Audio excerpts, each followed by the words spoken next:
Peygamberimiz sallallohu alayhi ve sellem hadis degan Peygamberimiz sallallohu alayhi ve sellemning so'zlari, buyruqlari, qaytariqlari yoki sukut saqlaganlar yoki iqror bo'lganlari Peygamberimiz sallallohu alayhi ve sellem aniq Laylatul Qadr kechasini belgiladilar. Aniq qaysi kun bo'lishligini Peygamberimiz sallallohu alayhi ve sellem aytdilar.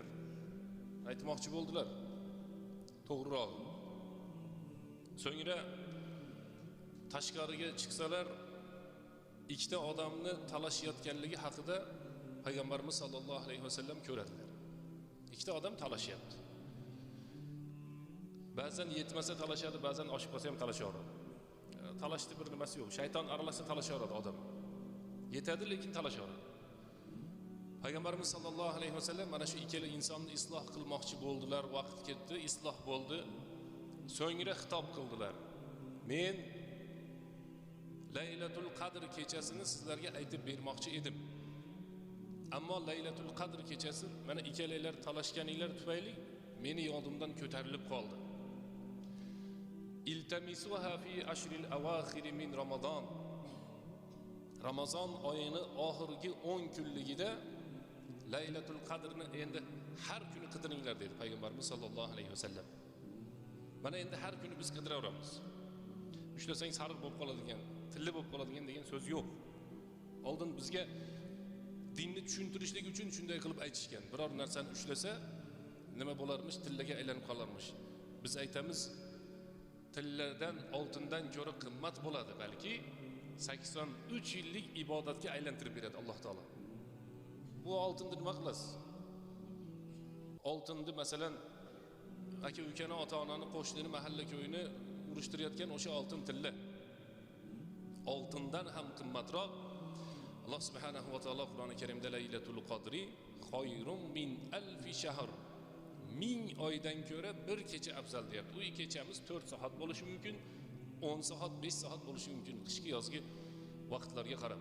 Peygamberimiz sallallohu alayhi ve sellem aytdilarki: "İltamisuha fi ashril awakhir min Ramazon." Ramazon oyini oxirgi 10 kunidan qidiringlar. Google'dan qidiringlar degani yo'q. YouTube'dan qidiringlar degani yo'q. Qayerdan qidiramiz? İltamisuha, ya'ni ibodat qilib qidiringlar. Alloh taoloni zikr qilib qidiringlar. Ruku qilib qidiringlar, sajda qilib qidiringlar. Ajabmaski, sizlarni mana shu kechanglar Qadr kechasiga to'g'ri kelib qolsa, Alloh taolo bu kechani ham qo'shinglar va 83 yil, deyarli 83 yil, 82 yil faloncha. 83 yil to'liq ibodat qildi deb mana shu bandani yozib qo'yinglar deb Alloh subhanahu va taolo farishtalarga buyurar ekan.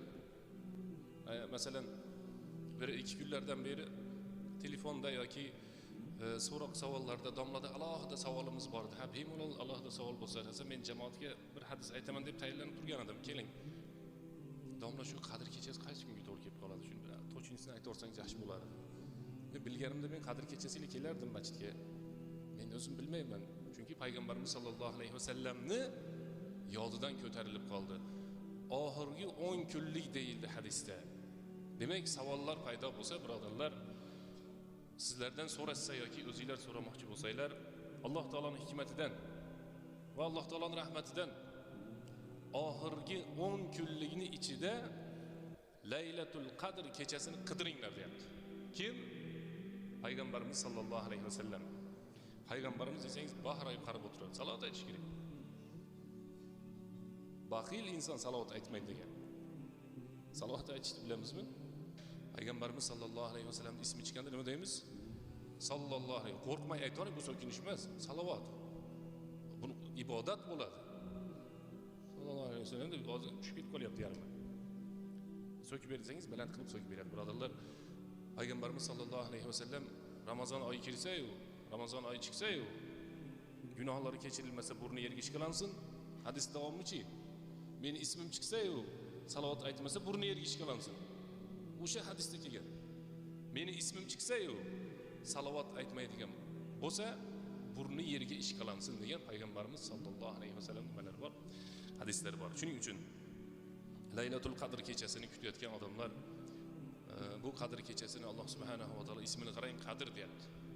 Qadrli kecha, qadr tun deyiladi. Juda ham qimmatbaho pullarga, mol mulklarga almashmaydigan eng qimmat kecha balkim bu kechadir. Ikkinchisi, ulamolarimizning o'rtasidagi so'z qaysi kunga to'g'ri kelib qoladi desa, ikkinchisi toq kechalarda istanglar degan so'z. Yana ham aniqrog'i qaysi kunga to'g'ri keladi desa 27-chi kechaga to'g'ri kelishligi mumkin degan ulamolarimiz nimalar bor ekan, so'zlari bor ekan. Bugun 24 dan 25 ga o'tamizmi? Bugun qadr kecha. 27 degani 26 dan 27 ga o'tar kechasi. Demak, inshaalloh bugun ham niyatlarni mahkam qilib, Alloh taolodan so'rab duo qilib, qadr kechasiga to'g'ri kelib qolsak, ajab emaski,